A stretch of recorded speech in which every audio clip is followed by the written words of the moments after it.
O nosso querido Alberto Jorge, especialista em segurança da internet, porque quem viu essa notícia, né, minha gente, aqui das senhas vazadas, quer dizer, quando eu li eu fiquei assim, como os jovens dizem, de cara, né? 16 bilhões de senhas, esse foi o tamanho do vazamento de dados, esse vazamento que caiu na internet envolvendo credenciais da Apple, Google, Facebook, Telegram, GitHub e até serviços governamentais. Quem fez essa descoberta foi a empresa de cibersegurança CyberNews. Quem está na linha com a gente é o nosso querido Alberto Jorge. Muito boa tarde, Alberto, seja bem-vindo. Boa segunda, hein? Boa tarde, Tiago. Boa tarde, ouvintes. Boa segunda a todos. Vamos lá então, Alberto. Explica pra gente o que foi esse vazamento aqui. Um número realmente impressionante. 16 bilhões de senhas, quer dizer, é quase o dobro do número de pessoas no planeta, mas obviamente muitas senhas de vários dispositivos. Explica pra gente, meu caro. Perfeito. Então, até para que todo mundo entenda, e primeiro, assim, hoje, naturalmente, a gente acaba se assustando, né? Muitas vezes que saem notícias como essa, de, pelo amor de Deus, e agora o que eu faço, né? Na verdade, sim, tem um pouco dessa questão de você ficar preocupado, tá?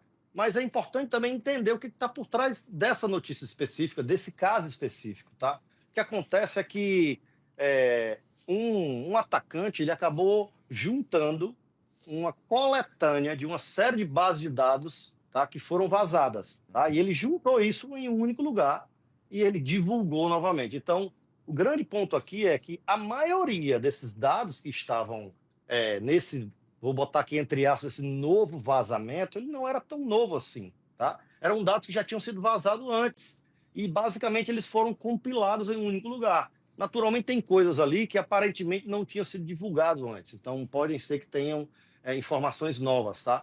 Mas o grande ponto é que a grande maioria desses dados são dados que já vazaram. Por isso, inclusive, um dos motivos é esse, cara. Como é que pode ter mais de, né? Tem mais senha vazada do que população, Do que né? gente Porque, na na Terra, verdade, né? em alguns casos é repetido, em alguns casos tem pessoas que acabam também tendo mais de um usuário e senha, mais de um e-mail, mais de uma, né, alguma credencial para acessar os seus ambientes, né? Então, é um pouco disso. Então, não fiquem tão preocupados assim. De novo, é sempre importante se preocupar, mas que vocês entendam que não é que houve agora, nesse momento, um pandemônio na internet e passou agora a todas as novidades vazaram de uma forma, né, todas elas juntas e todas elas são novos vazamentos. Não, não é isso.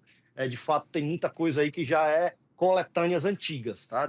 Que foram compiladas, foram juntadas, tá? Agora, Alberto, se é uma coletânea, uma compilação, né, esses dados, isso dá-nos a entender de que esses dados estão por aí, né? Então, que eles não Perfeito. estão presos em um canto, as pessoas podem ter acesso. E gente de má fé, né? Qual o risco? Perfeito. Qual o risco desse compilado de senhas e tudo mais estar circulando aí? Perfeito. Sim, eles estão sim circulando por aí. E um grande problema nisso tudo é porque quando eles estão circulando no meio internet, o dono do dado, né, ele consegue de uma forma mais fácil pedir para que eles retirem aqueles dados do ar, certo? Isso é bem mais tranquilo. Agora, e quando esse dado está lá na Deep, na Dark Web, está lá naquele canal do Telegram, que é um negócio que você, como dono desse dado, você não tem o que fazer, a não ser saber, né, que ele está ali de posse de um atacante. E quais são os riscos associados, né? Os principais riscos aqui associados é o uso desses dados para a realização de golpes, tá? Naturalmente, a depender, esses dados podem ser credenciais, usuários e senhas, e esses usuários e senhas eles podem ser utilizados para acessar essas aplicações, por exemplo, uma rede social, por exemplo, um aplicativo de banco ou alguma coisa nesse sentido, e a partir desse usuário e senha, o atacante poder, por exemplo, fazer algum tipo de transação em seu nome, tá? Por exemplo, fazendo uma postagem numa rede social, divulgando que você está vendendo lá um sofá que está 50% mais barato do que vendem por aí. Então, é bem comum acontecer isso, né? Então, esses são os principais riscos, mas tem também de eles usarem esses dados, por exemplo, para criar contas em banco, para criar outros perfis falsos, né? Então, isso está muito em alta também, de criação de um perfil falso, para se passar criando golpes através dessa outra pessoa. Então, isso é hoje o que mais acontece, tá? Essa utilização dos dados e, principalmente, quando eu tenho essas bases de dados, elas juntas, vamos chamar assim, a gente fala na nossa linguagem mais técnica de Big Data, né? O Big Data do cybercrime, o bandido ele passa a ter uma possibilidade de personalizar muito mais o ataque. Por quê? Porque se ele sabe que tem um dado que foi cruzado que tem o nome da mãe, outro dado que foi cruzado que tem o endereço da pessoa, outro dado que foi cruzado que tem os dados bancários, ele muitas vezes vai conseguir saber boas informações da sua vida, do seu histórico, das suas contas. Então, eu passo a ter, digamos assim, uma credibilidade maior. Então, alguém que vai fazer um ataque, ele já vai saber, né, que tu tem o banco tal. Então, quem está recebendo aquele ataque, ele vai ficar mais suscetível porque está chegando com mais credibilidade para ele, com dados cada vez mais próximos da realidade. Então, esse é um outro risco que a gente vê aí que já cada vez mais vem acontecendo também. Tá? Então, Alberto, vamos sair agora todo mundo trocar a senha nesse momento, trocar as senhas de banco e tudo mais aí. Agora não vale botar 1, 2, 3, 4. Eu acho que muitos aplicativos nem aceitam mais, né, Alberto? Você não consegue mais botar aquela sequência, eles pedem um caractere diferente, um número e tal, letra maiúscula, né?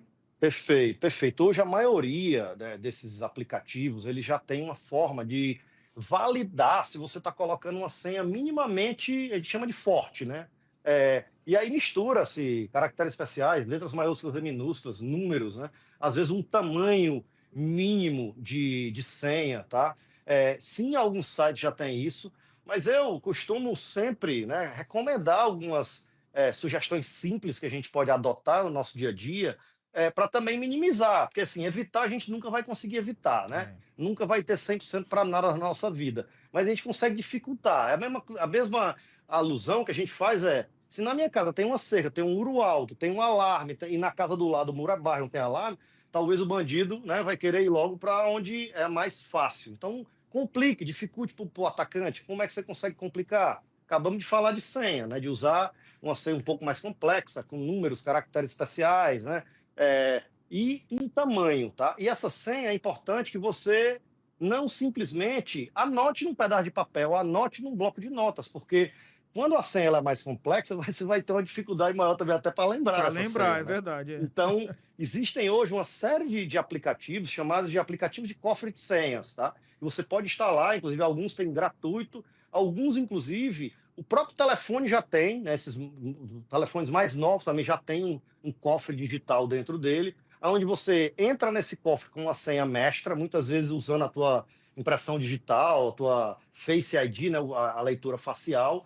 e lá você consegue armazenar as suas senhas de uma forma mais segura e até preencher nos sites, porque é uma dificuldade. Imagina uma senha de 15 caracteres, tudo misturado. Na hora de você preencher, essa aplicação ela consegue preencher automaticamente para você, diretamente no site. Tá? E aí sempre é bom usar uma aplicação de antivírus, né? Seja ela no celular ou no notebook. Essas senhas vazadas, aliás, fazendo um parêntese aqui, existe uma categoria de vírus, né, de malware, chamada InfoStealer.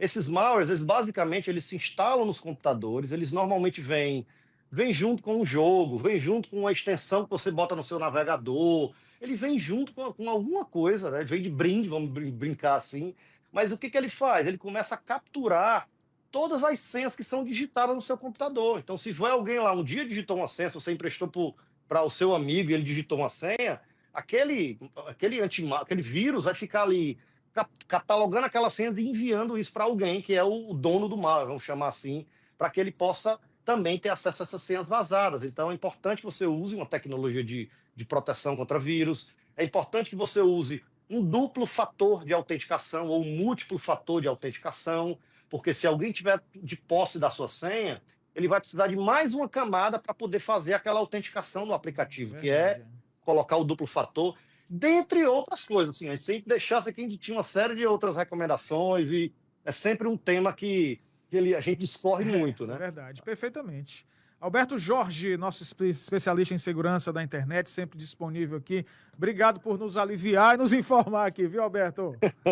Nós agradecemos e ficamos à disposição, Tiago. Grande abraço para você e para todos os ouvintes. São 4 horas.